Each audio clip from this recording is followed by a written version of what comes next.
Muchas personas andan buscando un teléfono, pero no tienen mucho conocimiento sobre el tema.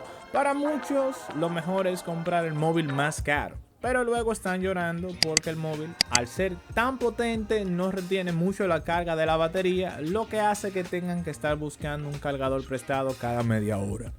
Otros compran el móvil más barato, para luego estar llorando, ya que no podrán mover el Call of Duty o el juego AAA del momento, debido a que el móvil que compraron es tan barato que no cuenta con la mejor GPU ni la mejor CPU. Otras personas se van por lo más equilibrado, que no es lo más caro ni lo más barato, pero no siempre es la mejor opción. Y es por eso que estoy aquí, para informarte sobre el tema, para que luego no te arrepientas de tu compra.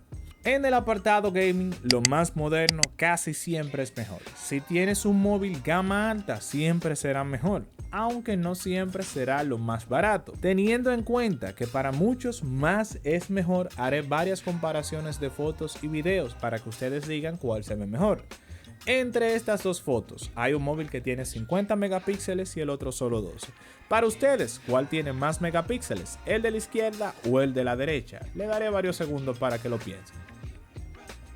Si dijeron el de la izquierda, ¡yeah! Se equivocaron, ya que ese solo tiene 12 megapíxeles y el de la derecha es el que tiene 50. Vamos a hacerlo otra vez. Ahora vamos con dos videos. Para ustedes, ¿cuál tiene más megapíxeles? ¿El de la izquierda o el de la derecha? Vamos a esperar. Si dijeron el de la derecha, ustedes son los mejores, pero se equivocaron.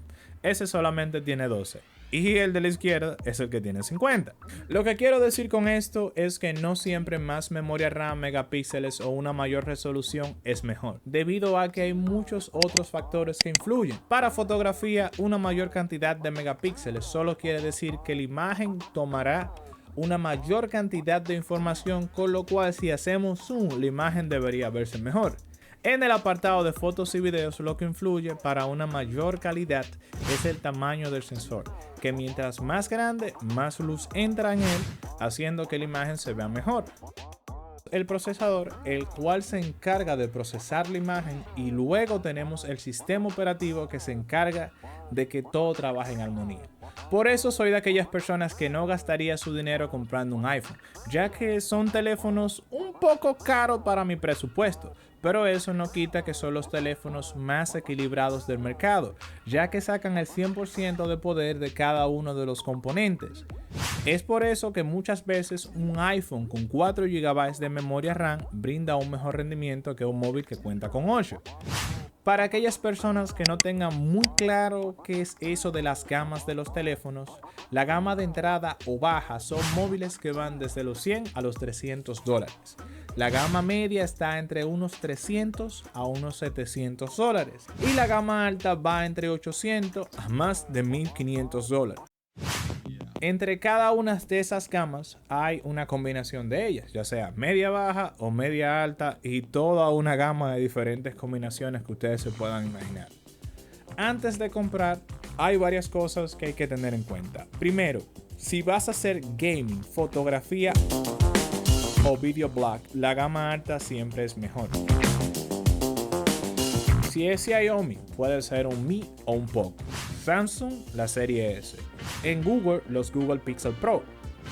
Y en iPhone, los modelos Pro Max. Una mayor resolución no siempre es mejor, ya que una mayor resolución es igual a más consumo de la batería.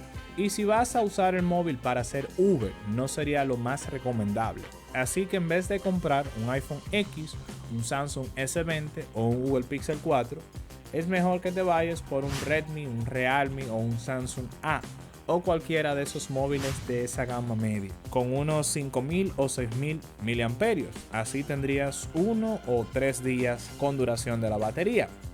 Otra cosa es que la generación anterior siempre es más barata que la nueva generación, con lo cual si vas a comprar cualquier móvil Android, es bueno irte por la generación anterior, ya que muchas veces tiene una diferencia en precio de hasta un 50%, pero el rendimiento es solo entre un 10 a un 20% menos, con lo cual sería una compra más lógica. Si vas a comprar para revender, ve por iPhone, ya que sus teléfonos casi no se devalúan, y así si tienes el iPhone 13 y quieres irte al 14, Vendes el 13 casi en el mismo precio que lo compraste, pones un poquito más y saltas al 14. Como último y lo más importante, si vas a comprar, es más lógico comprar un gama alta de una o dos generaciones anteriores que comprarte un gama baja o media nuevo, ya que la calidad de los materiales, procesadores y las cámaras son mejores. Y en el precio casi siempre sale mucho más barato. Como sabes, soy Julio de Videotech. Si te gustó el video, dale like, compártelo con un amigo o buen amigo para hacer la familia de Videotech más grande. Y nos vemos en el siguiente video. Bye bye.